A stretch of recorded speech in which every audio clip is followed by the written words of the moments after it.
Good evening, Blue Nation.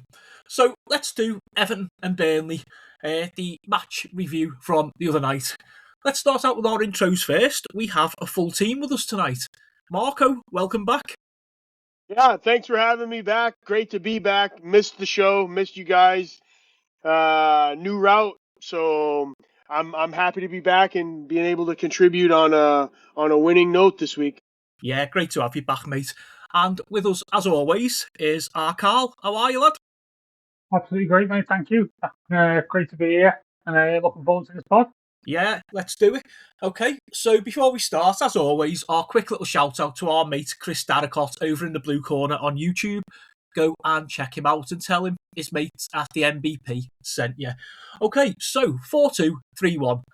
Pickford in goal, O'Brien, Tarkowski, Branthwaite and Mikalenko across the back four, Jimmy Garner, Gay in the middle, Dwight McNeil, KDH, Ilian Njai across the front, all backing up Beto.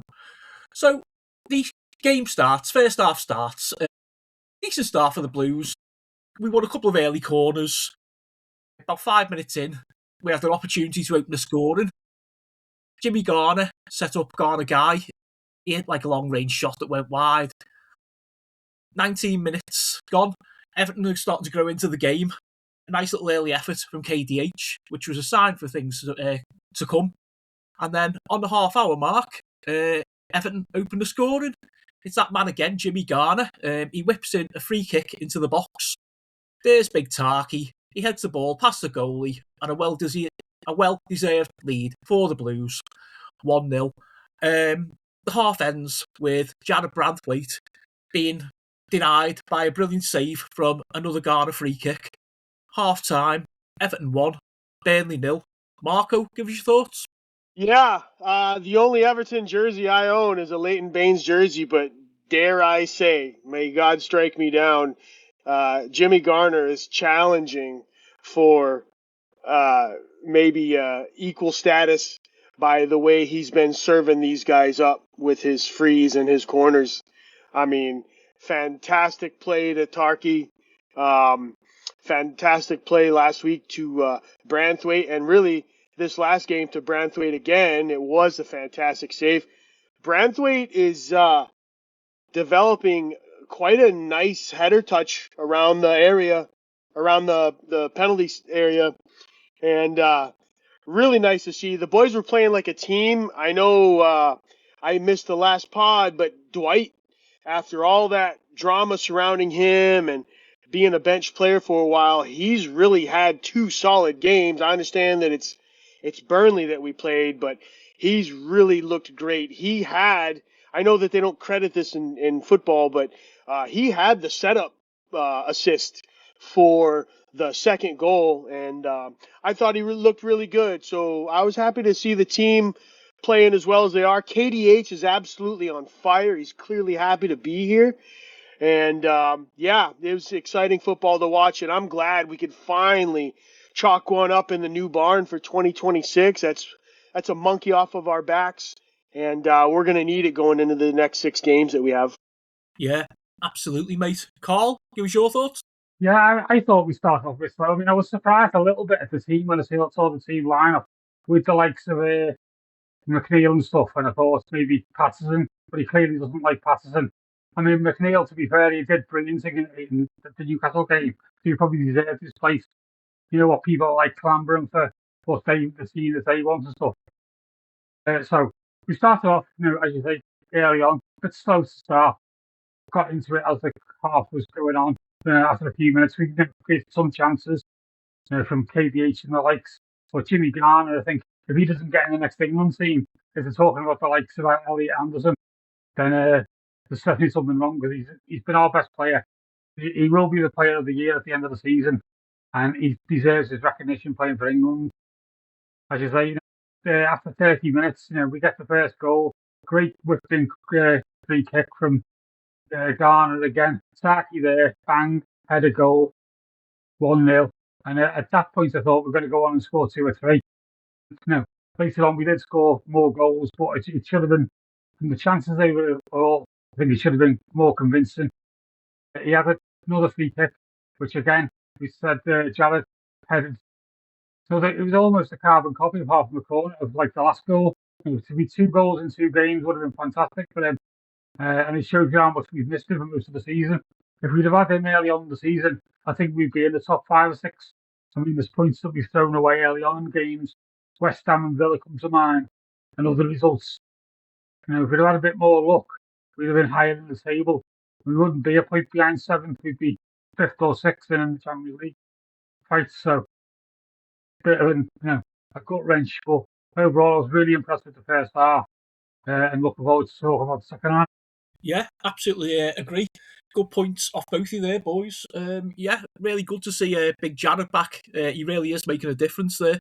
Okay, guys, let's go to our sponsor, the amazing Andy's Man Club. Life is hard, and we all have bad days.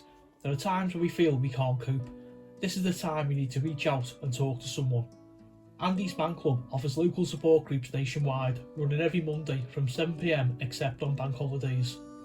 In these groups, men can open up about the issues affecting their lives in a safe, non-judgmental environment. Our clubs are designed to be free of pressure. There is no obligation for men to speak, they can simply listen if they wish. Find us today at www.andysmanclub.co.uk. Help one guy, save one life. Andy's Man Club, it's good to talk. Welcome back, Blues. That was our amazing sponsors, Andy's Man Club. Remember, lads, it's good to talk. So the second half restarts. There's a few scrappy fouls, and Beto misses a header before we make it 2-0 on the hour mark. Njai plays a lovely little pass into the path of KDH in the area. He hits it first time past the keeper and doubles the Everton lead. 74 minutes. Ghana guy comes close to making it 3-0. He wins a cracking tackle on the edge of the Burnley box, cuts into the right and unleashes a beautiful curling shot. Ball bounces off the crossbar, but what a goal that would have been. A couple of minutes later, that man, probably man of the match, Jimmy Garner, takes a free kick. He rolls the ball to KDH. He takes a shot that gets a late deflection, but it's like easily saved by the keeper. And then we just see a flurry of Blues subs. At 83 minutes, Keno comes on for Big Jared, and Barry replaces Beto. A couple of minutes later, Timmy Arabunum comes on for Idrissa Gana Guy, and young Tyreek George replaces McNeil. 90 plus 3, Tyler Diblin makes a cameo for our little magician, Ilian Njai. The last highlight of the game for me was right near the end, 90 plus 8. Burnley won a corner, the ball gets played in, bobbles round, there's a shot that takes a late deflection, and there's the ever-reliable JP, who makes another great reflex save and keeps the clean sheet. A really good night for the Blues. Full time, Everton 2, Burnley 0. Carl, give us your thoughts. Yeah, great start to the second half, mate. I think we were passing it around, creating chances left, right and centre. KVH again, absolutely brilliant. Second only to probably Garner for man of the match. Comes on to the 60th minute, bang, goal, from, as you say, pass from Njai, goal, KDH, 6th of the season, unbelievable.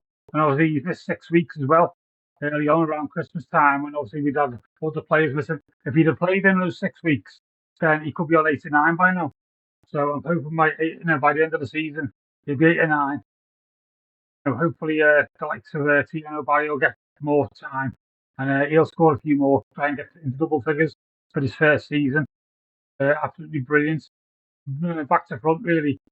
I don't think we can say that anybody had a bad game. As you say, they made a flurry of substitutions. What I have to laugh about is that I think Michael Keane was standing on the sidelines holding his kit for about 5 minutes, and the ball didn't go out of play. But, his teammates were passing it around and stuff, and he was standing there looking like forever. And you're like, why didn't he kick it out for him so he could come on the pitch? I don't know. It was like 5.5 minutes standing there before he actually got to come on. So that made me laugh. As you say, he came on and Beto came off and stuff. Nobody came on. A couple of late substitutions, as you say, Tyler Dibbling and Tyreek George, who I thought should have started, but as you say, you couldn't take out, you're not going to drop in Jai, and you couldn't really take out McNeil. Having created the second goal against Newcastle, he's been playing quite well. We've got Sunderland to play at home. We can get that. And as people have said before, if you look at the away record and the home record, if they were reversed, we had 7 wins at home and only 5 away, people wouldn't be bothered. The fact that we've got all the points away and not so many at home, that's picking up the fuss. But we've got 43 points now, 3 tough games coming up in Arsenal, Chelsea, Liverpool. I think we've got Brentford in there as well. All big games. So our next 4 league games are going to be tough, but we can get some points out of that. Keep it all quite close. Then I think we'll be out for a really good season, and Europe is right in our grip. Yeah, absolutely, mate. Couldn't agree more. Marco? Yeah, second half, again, it was awesome to see Dwight really playing out of his socks. It looked like he was making the extra effort. I think he knows he's under the microscope a little bit. He made a very heads-up play to, I believe it was Ndai, or maybe it was Jimmy Garner. But what really captured my attention was that KDH cutting down the middle there. I don't know if you could hear it when you watch the replay, but you can see him pointing and calling for it. And the boys made a nice little tic-tac-toe 3-pass play right there before it went into the net. And it just looks like they're firing on all cylinders and really communicating out there and playing like a team. And it was great to see. My only real criticism for the team for the second half is that we went up 2-0 at the 74th minute. I think at that point, you're up 2-0 against Burnley at home. The possession is good. The passing percentage is good. We're defensively sound. I think at that point, you need to start getting your Tyler Diblings, your Merlin Rules, your Adam Asnews. We got to start getting those guys real minutes against quality competition, but competition that isn't terribly threatening. I mean, we had a 2-goal cushion, and we got to start developing the bench because, as Carl said, we do have a tough bunch of matches coming up, and I'll tell you why I think we actually have 6 tough matches. You have 5 teams that are ahead of us. I think one of them is actually behind us by a couple points, but they're capable of winning. They've beat teams ahead of us. But you have West Ham, who's in a relegation battle, and they're gonna be out for blood. They're gonna be trying to stay up for sure. So we're gonna be facing the best that they have. And even though Everton does have the most road points in the league, aside from Arsenal, who's the top team in the league, we have the toughest remaining schedule. I don't know if I sent it to you guys, but they had charted it out and done all the metrics, and we've got the toughest remaining schedule. So City's going to be tough. Shite's going to be tough. Arsenal's going to be tough. Brentford is not a pushover whatsoever. I believe they're ahead of us by 1 spot. And then West Ham. None of those games are sleepers, and I didn't bother to look to see how many of those are on the road, but again, to agree with Carl, I think that I don't know if it's in our favor, but it's definitely not working against us because we've done so well on the road. But hopefully we've turned the corner by, exercising the demons in the new stadium, and the boys are getting used to winning there, and we can move forward. But my only criticism is of the old man, who I want to see more players rotating through to get more minutes so that we are more well-rounded, and we can just look at these matches from an X and O standpoint and not be so concerned about who is filling those X's and O's. Yeah, 100%, mate. Totally agreed there. So, yeah, quick couple of final thoughts myself then. Like the boys have said there, nice to see another win at the Dixie. It is home, and it's going to take a little while to get used to the place, but, both sides play on the same pitch, The result took us up to 8th in the table, which leaves, a European place within our grasp. But, again, Mark was saying there, and Carla touched on, there's, a lot of tricky games in there. But, I've got full confidence in us, doing something. Next up is the trip to Arsenal next Saturday. Tomorrow is FA Cup day. As we all know, we're not involved. So, Moisey's got like a week to have the lads on the grass and do what they're doing and prepare. So fingers crossed, we'll go up to the Emirates, or down to the Emirates, I should say, and give them a bloody good game. If they want to win the league, they're going to come through us. Last time somebody tried to do that, they lost the league at Goodison Park, didn't they? On the happy note, we're going to leave it there. Mark, absolutely amazing to have you back, buddy, and have the band back together. Yeah, loved being back. Loved seeing you guys. My time on the ship here is coming to an end, so I'll be involved in all the pods, I think, till the end of the season, and up the fucking toffees. Oh, pleasure as always, mate. And your good self, Carl. I shall see you tomorrow, mate. But thank you for spending your evening with us. No problem, mate. Anytime. So we're going to leave it there, guys. Fantastic win. 2 on the bounce now. Arsenal on the horizon. Up the fucking toffees. The fucking toffees.